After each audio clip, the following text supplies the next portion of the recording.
Hello, advanced class. It is Monday, August 10th. Hope you guys had a good weekend. Just wanted to give you guys a heads up. This will be my last class of the week and your last class of the week. Because guess what, guys? After this, me and this guy, we're checking out. We're on vacation. We're going to catch up with Mrs. Sensei and Bailey. We're already down at the beach. Senpai Bailey, I should say, are already down at the beach, and they teased us like crazy by sending us all kind of pictures and stuff yesterday. So we are going to do this class. We're going to watch Lucas play his last high school game of the summer, and then we are going to get out of Pennsylvania, and we're going to head right to the beach. Okay? Guys, pause the video, do your warm-ups, come back when you're done. All right, welcome back. Guys, it is grappling week, so you will need a partner that has a gi top on. You don't need a gi top. Your partner does. So if you're lending it to mom, dad, whatever, or you have an uke like we have here, make sure they're wearing a gi top or something like a jacket that doesn't have a zipper though, because the zipper will cause a lot of pain as we do these different moves. Now, we're going to do some additional warm-ups. We're going to do our grappling warm-ups. So we're going to start with our shrimping drills. You guys have all done shrimping before. Just a reminder, guys, when we do shrimping, our hips are coming off the line. Pause the video. Guess what? Actually, no, we're not going to pause the video. I said this is an advanced class. This is green through black. Green through black. Right? Green through black. It is not just an advanced class. Man, it is Monday, though, I can tell. And my head is already on vacation. I'm already out there on the beach. Anyway, so green through black. Let's start with shrimping. Remember, when we shrimp, guys, it's all about getting your hips off the ground and then off the line. Okay, so from the side point of view, when we shrimp, I lift my hips, my butt's off the ground. Without letting my feet leave the ground, I'm going to push my hips out to the side, and my body is in the shape of a shrimp now. I lift, and I shrimp. Okay? So we're going to do our shrimping lines from back here. We're going to do some shrimping drills. You guys can find a spot in your house, shrimp all across your house. Have mom and dad maybe put some duster wipes or some, what are those things that go on the little, the Swiffer. Have some Swifters all over your back. You guys can clean the floor for mom and dad when you're doing this. Okay? So, I'm going to make Senpai Bailey do this at home. Sounds good. Yeah. Lift. Now watch. Our hips are going to go completely off the line. Now we straighten out. Lift. Lift. And lift. And lift. Okay. So I want you guys to get some good laps in on this. Not just 3 or 4 shrimps, but I really want you to warm up, maybe get 2 laps about the length of our classroom here. Okay, now, we're going to do some partner shrimping. Oh, that didn't work out so well there. Why? That was just getting up. That was ugly. Laying it back there, Joshua. All right. So for partner shrimping, I'm going to put my feet right by his hips. This is to symbolize him shrimping out from underneath the mount. So he's going to put hands on one shin, and he's going to shrimp out. Notice how far his hips travel.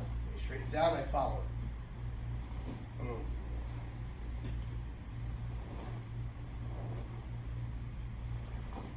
Good. Good. Good. Okay. So there's some partner shrimp in there. All right. The next drill that we're going to do, guys, both partners should do the shrimping if you're both training. If not, just one of you is doing the partner shrimping. Do a couple laps with it. Now we're going to do some, what we forgot to do with the adults? We forgot to do our gorilla walks. and our bear crawls. Bear crawls and gorilla walks. So we're going to start with bear crawls. Okay, so we're down on our hands. We're going to wag the tail as we crawl like a bear. Okay, do a couple laps of that back and forth, all right? Now you're done with your bear crawls. Remember, you were pausing the video during every one of these, and I don't want to have to keep saying that part. Just keep pausing the video. Now we're going to do our gorilla walks. Remember, wrist stability is important here. Can't have weak wrists. They've got to be very strong for these drills. So right here, reach out, boom. Just like so, okay? So the hands are in this position. They reach out, bring the feet up together. Reach out, bring the feet up together. Gorilla walking. All right, next one is our hip walking. hip walking is challenging, guys. When I do a hip walk, I'm gonna be down on one knee. I'm gonna fall to my hip that's up. I'm gonna fall completely on the hip. From here, I bring this leg all the way around the other side. Fall to this hip and around to the side. So Joshi and I are gonna start back here. We're gonna hip walk here.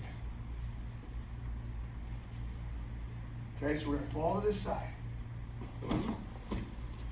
Fall to this side. For those of you that are more advanced, if you can do this without putting your hands down, that's key. I can't because I'm old. Joshua can't because he's inflexible. Well, there you go. Hip walking. Finally, guys, we're going to do some dive rolling. Remember, when we dive roll, we're going over our shoulder, not over our head. Going over our shoulder. I'm not going to break this down too much because we've all done it before. And we'll break it down in a future class. It's not somersaulting. It's dive rolling. Right, Uki? All right, so if my right foot's in front, I'm going over my right shoulder. Hands go down, and I push. Okay? Again, right over the shoulder. Hands go down, and I push. And I push. Okay? And then if I want to go over my left foot has to be in front. You want to put on your headgear, guys? Go for it. Your head should not touch the ground. Okay, pause the video, come back when you guys are done. All right, so we did our forward dive rolls. What's next, Joshu? Backwards. Backward dive rolls, that's right. So from our squatted position here, we're gonna fall back. We can actually start the first one from our feet here if you want. And we're gonna throw our feet over our shoulder. We gotta put our head to the opposite side. Don't keep your head in the middle, it's gonna hurt your neck. Throw your head to the side, throw your feet over the opposite shoulder. Pretty simple. Your head should never touch the ground. Again. Good. Now if you guys want to see something funny, watch Joshu try to do the other side. Hey, you did it, man. Nice and easy, okay? Pause video, do your rolls, come back when you're done. All right, welcome back. Last warm-up drill. These are crazy warm-ups, guys. It's good enough to be a whole class at this point, right? I'm tired just doing them. All right, so we're gonna do our 4-corner drill. Now this one's a little confusing, guys. So pay attention, you may have to rewind the video a couple times to make sure you get it right. When we do the 4-corner drill, when we're turning, we're always turning exactly 90 degrees. That means you'll have 4 directions. 1, 2, 3, 4. That's it. You have 4 corners. We're not going there. Okay, so first we get in this position here. Now it's gonna feel a lot like that game Twister. You have to listen to the instructions here. First thing that's gonna happen, my left foot is gonna replace my right hand. Look, we turned exactly 90 degrees. Now my right foot is gonna replace my left hand. We turned exactly 90 degrees. Left foot replaces my right hand. Exactly 90 degrees. Right foot replaces left hand. Exactly 90 degrees. Now we can go the opposite direction. Right foot replaces left hand. Left foot replaces right hand. Right foot replaces left hand. Left foot replaces right hand. Okay, that's our 4-corner drill. I want you to do that a bunch of times until you feel comfortable doing it. Once you feel comfortable doing it, then you can kind of freestyle it. You can kind of go in whatever direction you want. Okay, you can mix it up. You know, here, here, here, here, here, here. It's kind of like breakdancing. Takes me right back to the 80s. Oh yeah. All right, guys. Pause the video, get your 4 corners in. Come back when you're done. All right, welcome back. So guys, what I want to talk to you about today are our different types of chokes. Now, most of you have heard this before, but we have 3 distinct types of chokes. Not choking techniques, but 3 types of chokes. Blood, air, and pain. And blood chokes can cut off airflow and they can be painful. Air chokes can cut off blood flow and they can be painful. Pain chokes primarily are causing pain, but they can make it difficult to breathe or cut off blood flow. They overlap, but what we decide they're what they are, but what we're attacking. For example here. Joshua, one knee, please. The most common joke we always tell you guys, and we've told you since the first day we taught you anything about grappling, is never, ever, ever, ever, ever turn your back to the opponent. Because the most common attack from behind is the rear naked choke, right here. They attack our airflow, or they attack our neck with a rear naked choke. They don't attack the airflow. I'll get to that in a second. So they jump right on the back, and this is the rear naked choke. Dad might remember this from WWF, and he thinks it looks like the sleeper, he's going to sleep. And the ref will come up, pick up his arm, he's not asleep yet. And when the arm can't stay up, then he's asleep. Now, when you do this properly, the person's out instantly, okay? So the rear naked choke, for example, when it's done the way it's designed to be done, with my forearm right here, my bicep right here, this is a blood choke. You're cutting off the blood flow in the carotid arteries right here, cutting off blood to the brain. I don't want to do that too long to Joshua. He needs as much blood flow up there as he can get, right? Okay, so again, that's a blood choke. I'm not teaching this choke right now, I'm just showing you the differences. Now, if I want to do a similar choke to that, but make it an air choke, all I do is bring this around to the front more. So now the blade of my arm is right here on his big old Adam's apple, his throat. And right here, that's an air choke, okay? I can still be in the same type of position, but now I put my knuckles right on the soft tissue of his neck right here, and that becomes a pain choke. Okay? It looks like a choke, but I'm really just causing pain. So those are different types of chokes. For our green and blue belts guys, you guys are going to be working on a blood choke called the cross choke. Now this only works if a person has a gi or a coat on. I know the bad guy in the street's not going to have a gi on, but, well, unless they're kind of really weird out there. But anyway, cross choke. Land your back, please. These are our green and blue belts.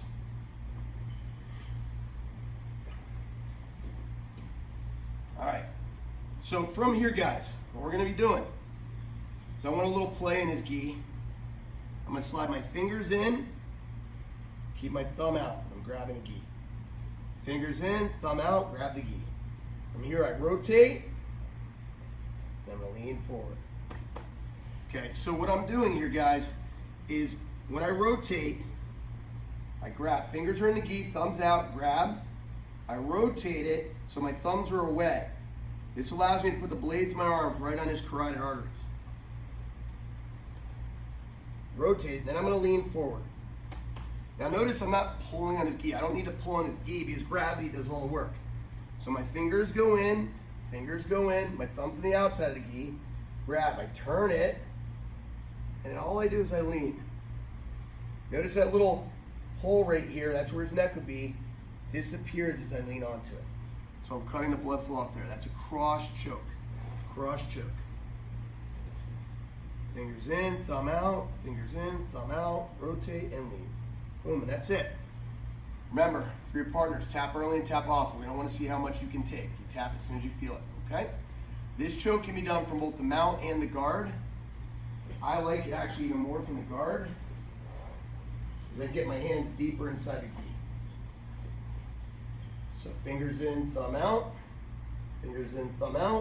rotate the thumbs away, pull my elbows to the floor. Again, I'm not pulling out. I'm just pulling my elbows to the floor. My elbows separate when they hit my chest. Fingers in, thumb out, rotate, and down. Okay? So that's your cross choke from the mounted guard. We can grab our partner here. Can you give me uke? So maybe if you don't have anybody to work with at home, you create your own uke. You can wrap your gi top around some pillows and maybe a towel sticking out the head, or if you have a big stuffed animal or something like that. Okay? Fingers in, thumb out. Rotate the thumbs away and lean forward. There's your cross choke on uke. You can do the same thing from the guard here. Fingers in, thumb out. Rotate, pull my elbows to my floor. And that's it. There's your cross choke. Now, back in your back, please. Purple through brown. and candidates. We are working on a forearm noose choke. Forearm noose choke. It looks a lot like the cross choke. In fact, it's going to start exactly like the cross choke. My fingers go in, my thumb is out. Fingers go in, thumb is out. But I can't get that second hand in for the cross choke. He's blocking me. So I got one in, but I can't get that second hand in position here. So I'm still going to rotate this thumb away and lean on his neck. Now, for the lesser person, the lesser grappler, the person who's got a sensitive neck, doesn't like pressure, they might tap out just from this pressure right here. Okay? Yeah, a good martial artist is not going to tap out right there. So, I'm going to reach right here and I'm going to grab the gi right in his chest. And all I'm going to do is I'm going to yank on it. And it tightens everything right up around the neck, including my forearm on his neck, just like you're tightening a noose. I have that one arm in, but I can't get that other arm in because he's blocking or whatever. Just grab the gi right here and just pull. Boom, as you push with your elbow. Turn this a little bit to the side here. That's good. So right here, fingers are in, thumb out. I rotate, lean on the neck, grab the gi right here, and I'm gonna pull. Boom, and that's it. That's a forearm noose choke. Now this one from the guard is pretty darn sneaky. Pretty darn sneaky right here. So, maybe I'm going for that cross choke, or maybe I just have this hand in here for control. Just controlling him inside my guard. Now, he feels fine. No threat, right? No impending threat. Right here, still no threat. Watch him sneaking those fingers into his gi. And all I do is pull. And I'm gonna let my elbow kind of poke out right there. Boom. And that is instantly tight. There's no threat. He feels like, yeah, I've got control, but that's it. Right here, boom. It's gonna tighten up instantly around the neck. Okay, so again, on Uki, I'll do this one here since I'm here first. I'm right here, that hand's in. Look how I grab the gi down low. And all I'm gonna do is pull. Let my elbow push up. And that's it. That's it. We'll do the same thing from the mouth. A little sweep reversal there. Rotate and grab and pull. Boom. All right, that's your forearm noose choke. That's for purple through candidate. Okay, now moving on to our black belts. Guys, we're gonna do a choke. We get our seatbelt position to start. Okay, so Sit. I'm in a seatbelt position here, just like so. Okay, maybe I'm trying to get that rear naked choke. I can't get it for whatever reason. All right, I'm gonna slide a thumb inside his gi, right here. Just my thumb, not my fingers, just my thumb. Now, I'm gonna cast my fishing rod. Most of you guys know what I mean by that. You're casting your fishing rod out, okay, casting away. So when I cast away, see how it applies pressure to his neck. Again, that's not gonna be enough to choke him out, but it definitely has pressure. Now, if I grab the gi down here, at the same time I cast away here, I cast down here. And that's it. Okay, so again, this is very similar to the noose choke. This is a noose choke from behind. Same thing we just did. Thumb in, my wrist, instead of my forearm, my wrist is against his neck. Okay, grab the gi, cast away, boom. Very tight. Okay, let's get up, show him a little closer.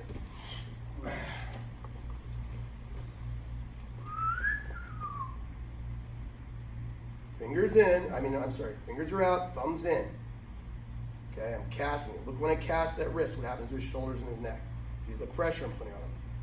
Grab the gi here. I'm gonna cast this down, this one out. That's it. Okay, guys? Let's show them one more time. I like choking you. Cast away. That's it. All right, guys. So you have a noose choke from behind. All right, so grappling week, guys, all week long. This is the only day that you're going to get to see me and Joshu, so enjoy. Try not to miss us too much this week because I know I'm not going to miss you. Real quick, guys, word of the day, keyword of the day, optimism. Be an optimist. An optimist is someone who always looks for the good in a situation, that believes strongly that things are going to turn out well, things are going to go well. So, for example, an optimist sees a glass as half full, A pessimist sees a glass as half empty. Okay? An optimist says, when the score is close at the end of the game and you're down and you're losing, the optimist says, we still have time. We can come back. The pessimist says, it's over already. When we get into this pandemic, we can't train like we normally did. In those first 3.5 months, an optimist said, hey guys, you know what? We're at home, but at least we have these instructional videos to do some training instead of sitting at home. The pessimist says, it's not the same as training at the school, so I'm just not going to do it. And now that we've reopened, an optimist says, man, it's so good to be back in the mat. I know we have restrictions, but at least I get to be on the mat and train a little bit and see my instructors and see my friends. A pessimist says, it's not the same. We can't make contact with each other, blah, blah, blah, blah, blah. Guys, optimism is key in life, especially during these dog days of this pandemic. Don't know when it's going to end. We have to be optimistic about the good things in our life. We have to feel good about what's coming ahead. We have to look to the bright side of things. Attitude determines altitude. If you have a good attitude about things, guys, you're always going to tend to have more success. You're going to go farther and higher in life. Okay, guys? Hey, thanks for training with us today. Thanks for being Lima Strong. Keep up the good work. We'll see you online, and we'll see you on the mat next week. Oos.